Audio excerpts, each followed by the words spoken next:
What's going on? It's Robert Kelly. And I'm Gabby Bryan. And this is Dear Cheaters, the podcast. Yes, you know the show Cheaters. Well, this is the podcast version of it.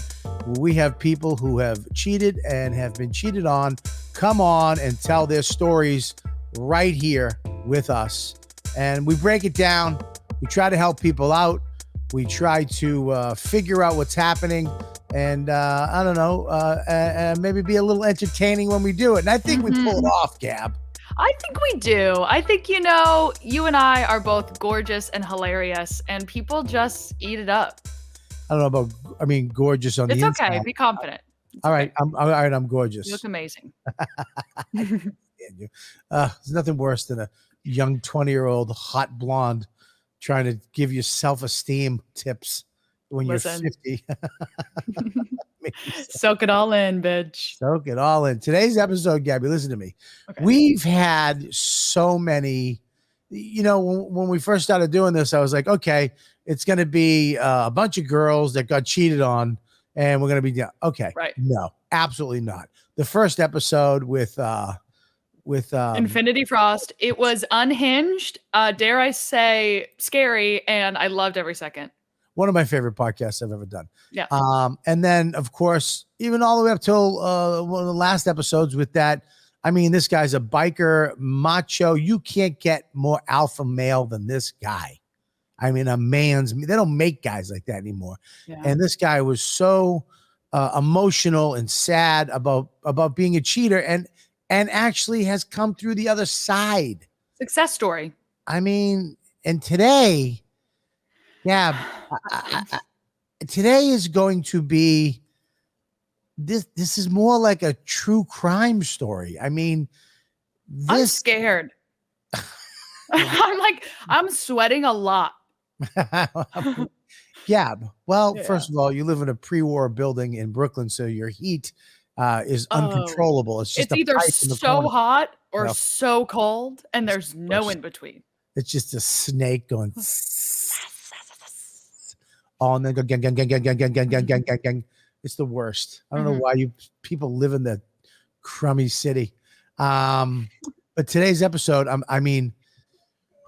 you people sit tight on this one because there's cheating, there's death, there's guns. I don't even know how to we're gonna have to unravel this. This conversation is going to be fascinating. I've been dying to do this.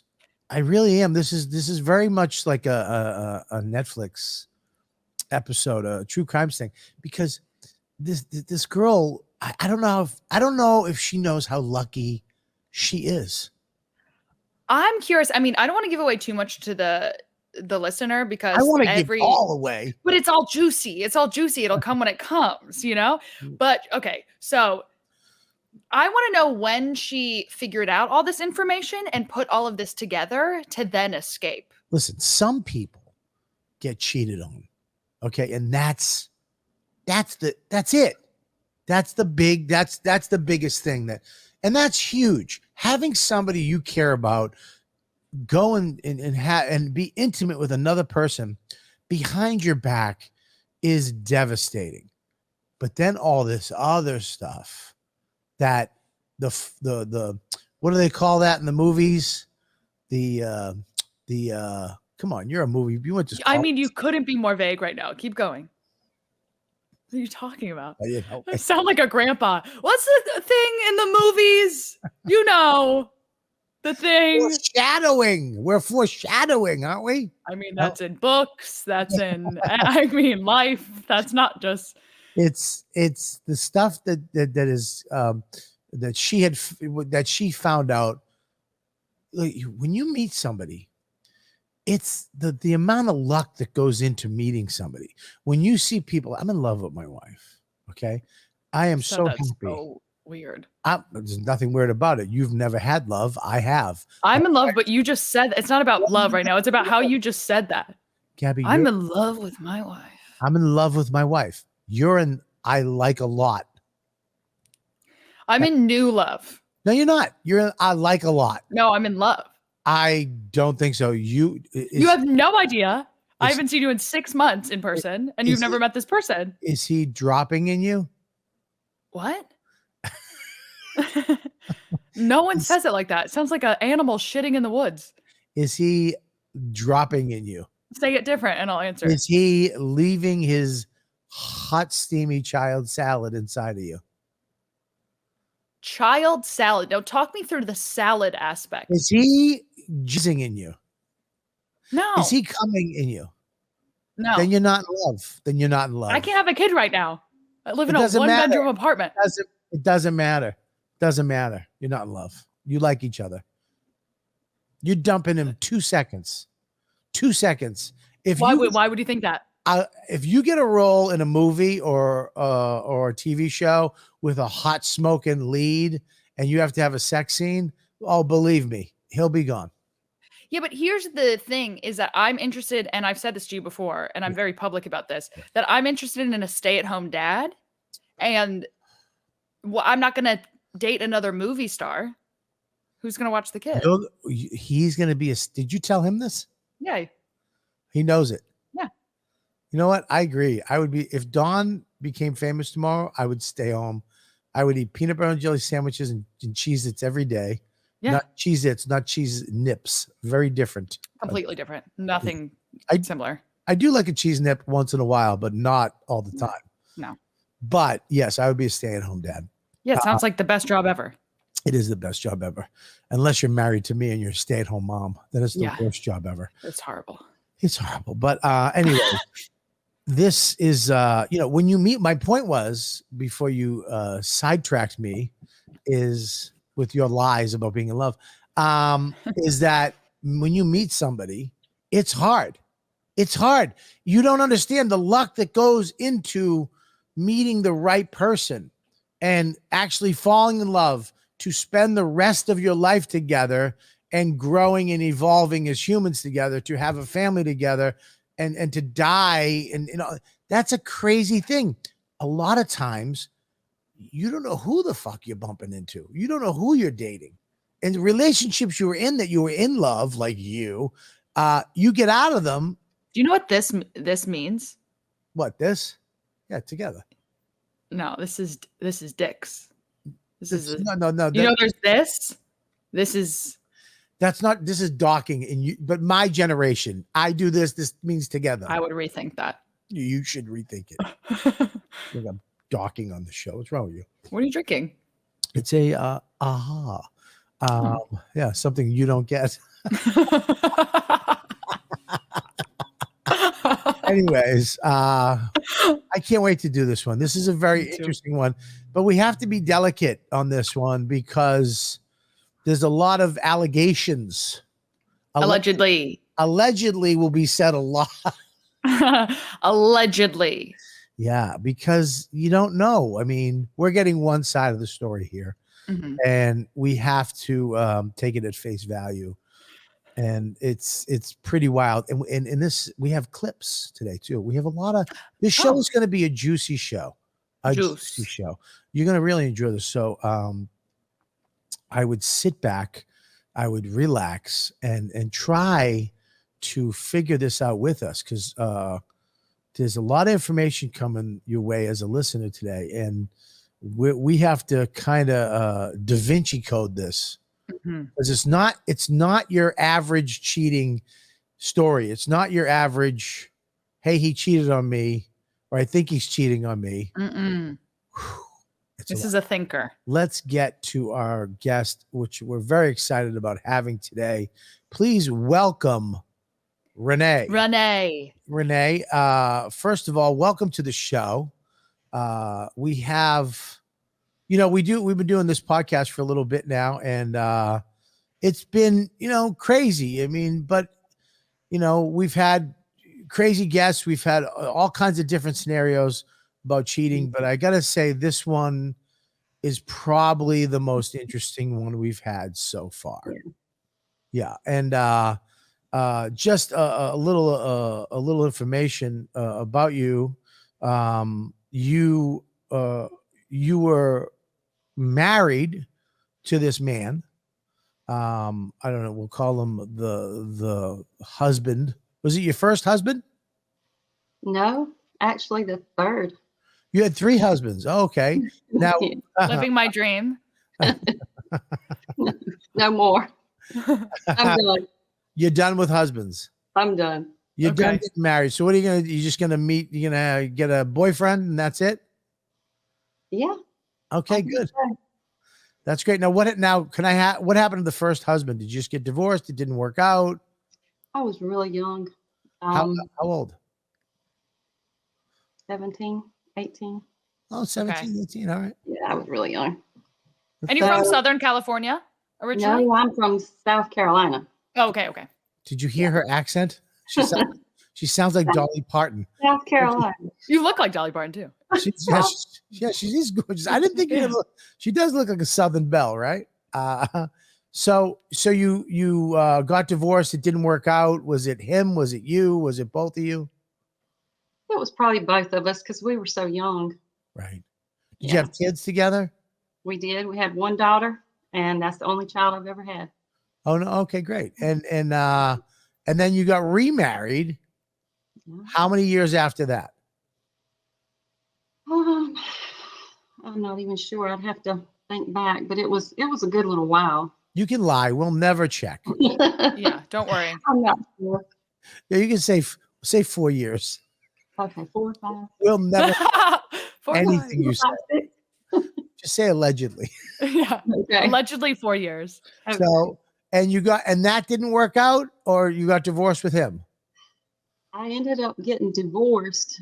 I was separated from him for quite a while, and did not divorce. And I don't know if I ever would have until this man, Daniel, came into my life.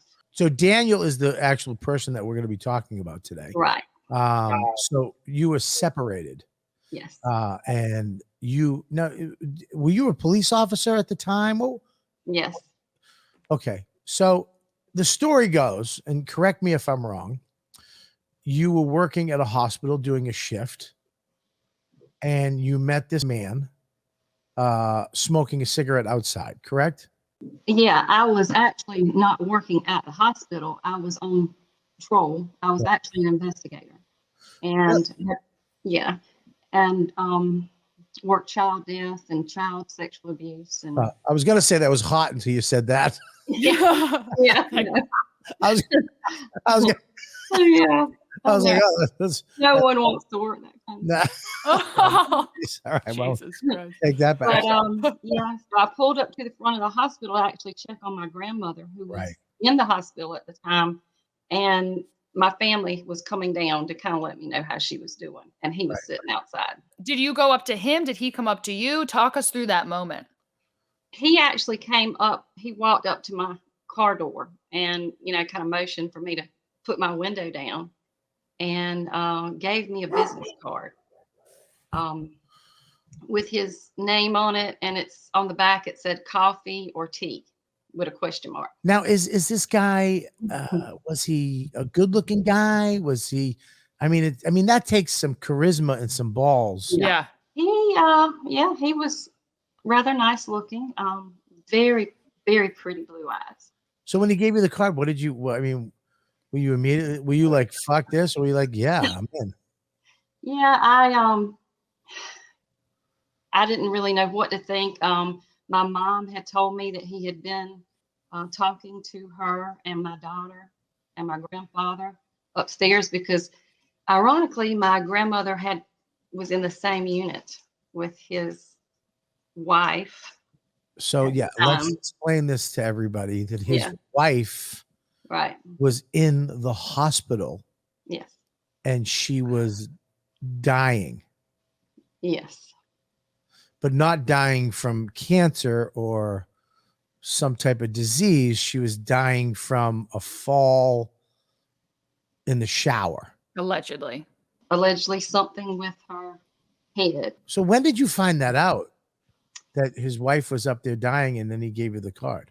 Fairly quickly. And he was pretty persistent. And so I finally said, well, okay, I'll have coffee with you in the hospital, And so I met with him and basically said, I'm married. you have a wife upstairs dying. Right. And, I'm not really sure what you're looking for here. And he said, just someone to talk to. And, we're going through the same things. And then he went into saying that they were actually separated, and none of that was true. But he kept right on pursuing, and even my grandmother left the unit and moved to a different location in the hospital. And so I thought we were done with, seeing him, my family seeing him, but he found where they had moved my grandmother and followed us to a different part of the hospital. Now, how long did his wife last in the hospital? Probably maybe around 3 or 4 weeks, 4 weeks, maybe 4 or 5 weeks. Wow. So let me get this straight. His wife is she awake? Is she in a coma? So she's just on life support, Right. waiting to go. She never Came back. spoke again, or regained any consciousness at all. Jesus. So he sees you, and then your whole family gets moved out of that section, and he finds your grandmother to keep the connection with you. And what did you think about that? I was shocked. I was actually sitting there.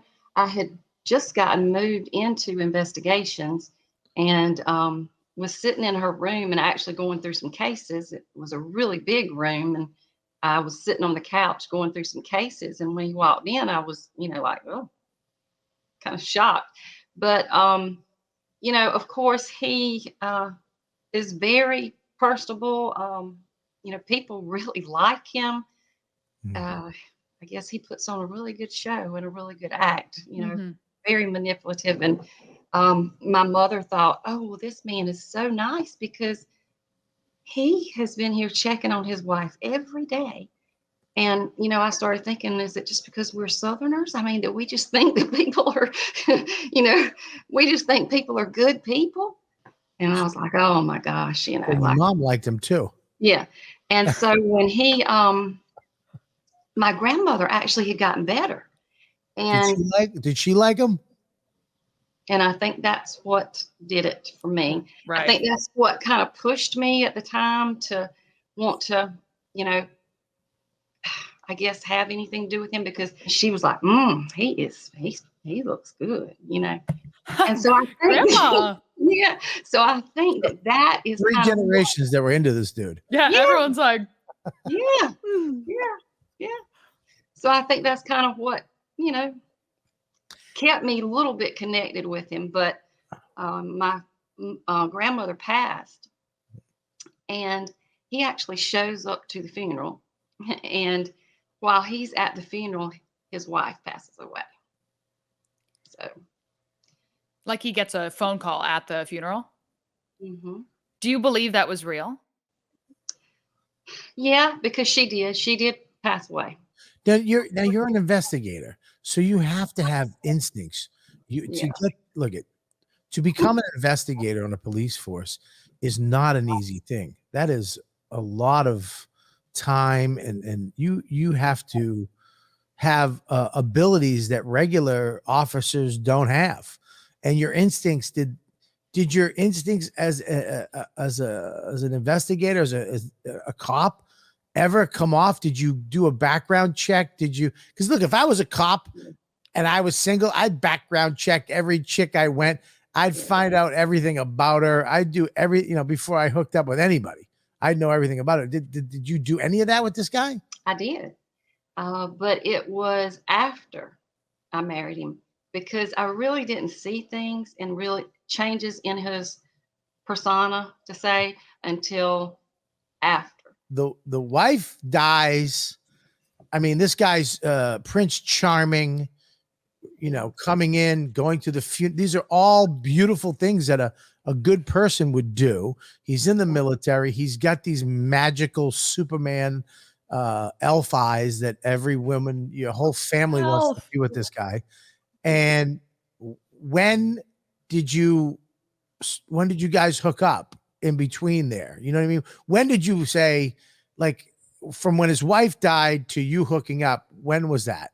I think he contacted me again in January, and then my grandfather died. Oh, sorry. So it was one behind the other.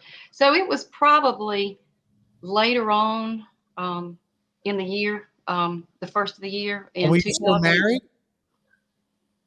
Yeah. You were separated. Separated, and yet living in my own house, separated. Right. And I dated him for 2 years because I didn't marry him until 2009. So you waited a little bit. It wasn't like she died and you guys hooked up in the parking lot. That's what you would do, Bobby. I would try. I mean, so you're married 2 years, you're together 2 years, you're married. Then his personality starts changing. In what ways? Just I couldn't do anything right. He had to do everything. He had to cook. He had to clean. He washed clothes. I mean, my mom says, I want a husband like this. He does everything. that's a woman's dream. My wife would marry this guy tomorrow. My wife would dump me and be with this. You say he cleans? And he's got 3 guys. One time I cleaned the house for my wife. She came in and cried. Jesus. Oh my. So these sound like amazing things, but you don't want that. But it was controlling. It was controlling. That's exactly what it was. It started becoming every single thing. I mean, even like he would even run my bath water. This guy sounds amazing. I know, right? And no, it's creepy. Is it creepy? It's creepy. It's like a Lifetime movie or a Dr. Phil show. So he'd run your bath almost like a child. Yeah. I couldn't even fix my plate. He would fix my plate. If he would cook, he would fix my plate. He washed the dishes. He does the clothes. Would he be like, oh, I'm doing this? Or like he would like guilt you about it? Right. Yes. Okay. Yeah. And then I would hear, basically I couldn't do it good enough. Real OCD. Everything had to be clean and perfect. You couldn't even leave spots of water around the sink. Now, was there a point where he started to, was there any aggression? Yes, there was actually an incident before I married him, and I kind of, picked up on that too. He bought me a necklace and got mad and snatched it from around my neck. Really? But during that time, there wasn't a whole lot, just that one incident, which should have been enough for me to run and say, okay, I'm canceling this wedding. But, you know how women are. We don't want to cancel all that stuff. Yeah. A lot of planning. Look where I'm at now. I should have canceled it. When did you find out about all his previous marriages? Because he's been married 5 times, correct? I was number 4. You were number 4. Okay. Working on 5 now. And correct me on this. He was married to the first woman, South Dakota. He divorced her. The day he divorced her, he married his second wife. Exactly. Same exact day. I doubt she knows that she was married to him on the same day he divorced his first wife. So the day he divorces his first wife, he marries his second wife. Right. They are moved. He's in the army, goes to Germany. Air Force. And they got divorced, but they had a child who passed, which is terrible. Yes. 3-month-old baby. Or 3-year-old 3 baby. months. No, 3 months. It was 3 months. It was 3 months. But that death allegedly was mysterious, suspicious. How do you know how the baby passed away? I have the I have the death certificate, and it gives detail of some head trauma, and they have homicide marked on it. But but it wasn't solved. Who did it? Not that I really know of. I know that the mom did not have to stay in Germany. So he stayed longer. So the German government or police made him, he had to stay. He couldn't leave the country. So the baby dies with his second wife. Yeah, She leaves. Do they get divorced because of the death? absolutely. I don't know if it was because of the death, but I know they got divorced. She left and like had papers served on him there in Germany. Okay. So wife number 2, that happens, and then then wife number 3 dies. Yeah. From a head injury in the shower. That's what Allegedly. Allegedly. allegedly. And there was issues with him cheating often with her, and they had kind of a tumultuous relationship as well.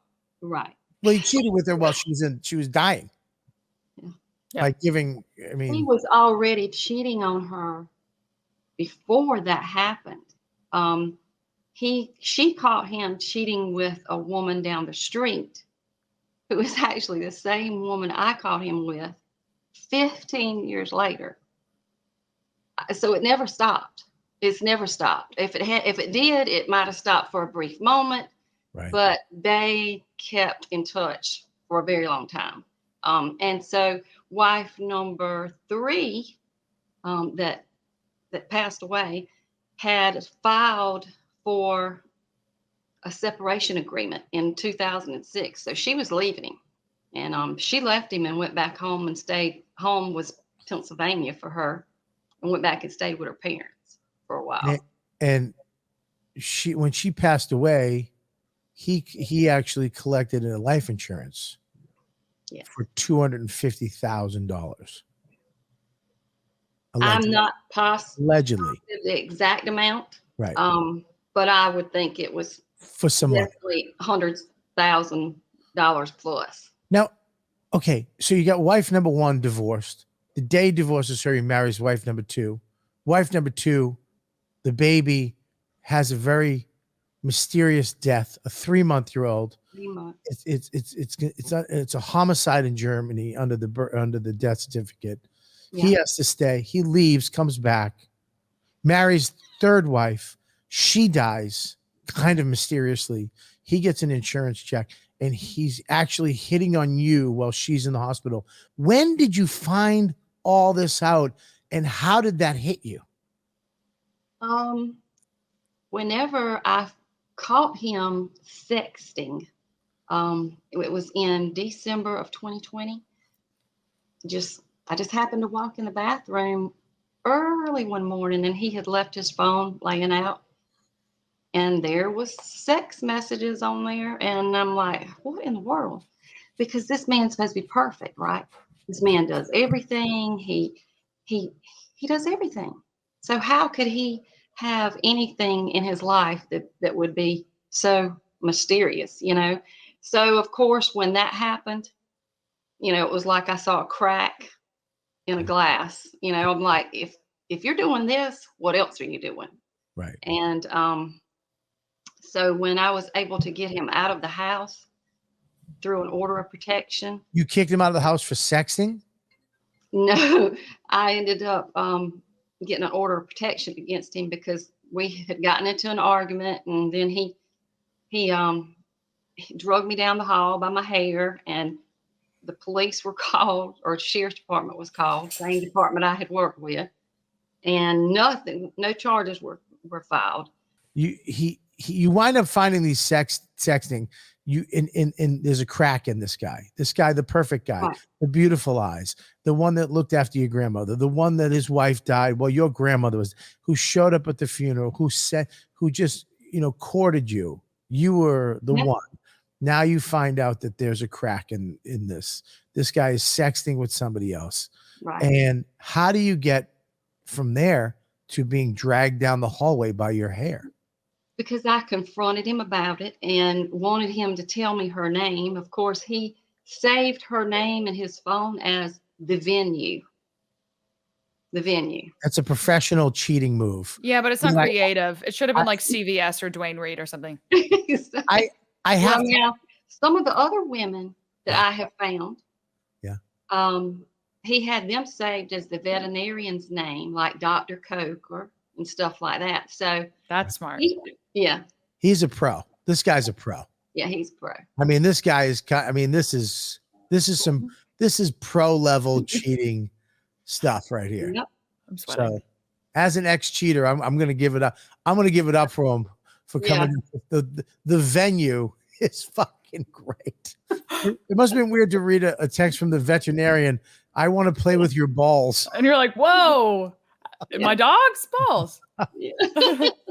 What? Yeah, exactly. What? Hello? What are you doing at the vet? Yeah, whoa. So he drags you down the, and is this it right here? When did you find out all this stuff? Did you find out all this stuff about him after you found out he was a piece of shit, cheating, and he was violent and had, all these tendencies? Yeah. You did. Started in January of 2021, just digging into his past.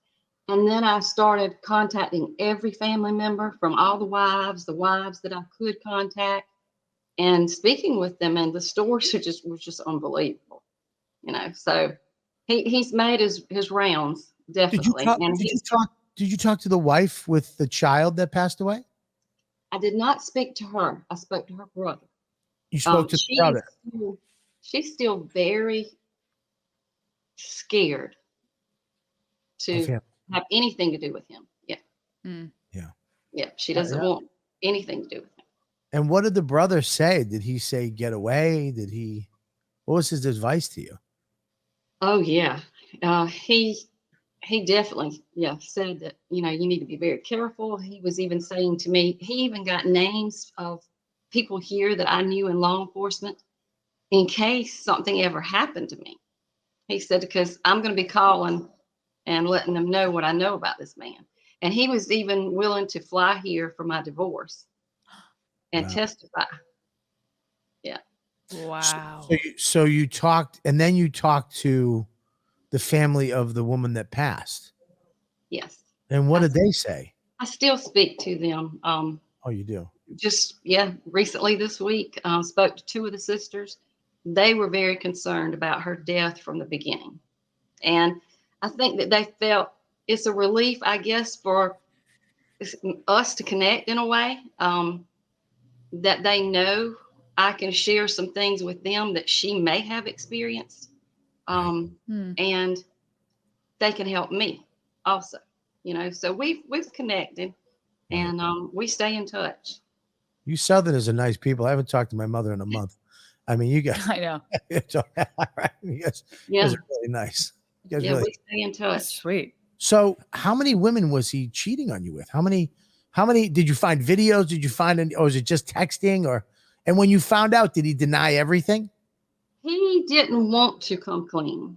He ended up admitting, but of course he's so manipulative. He tries to turn everything around on me, well, you did this, or if it wasn't for this, or, but there's no excuse for the things he was doing. And so I ended up, I guess maybe I outsmarted him in some kind of ways. I mean, he did really good to trick me for as long as he did. But the other women didn't have, I guess, the investigative, knowledge to do some of the things I did. And so I started going back and checking all of his phone records all the way back to like 2015, 2016. Do not cheat on a cop. Yeah. That is not a smart idea. Now, can I ask you a question? Were the sexting, was that all you found? Or did you find photos? Did you find, and how bad was the sexting? Was it crazy stuff or just normal stuff? No, it was pretty deep stuff. Like, can you give me an example? They would describe what they were going to do to each other in very detailed messages. The venue.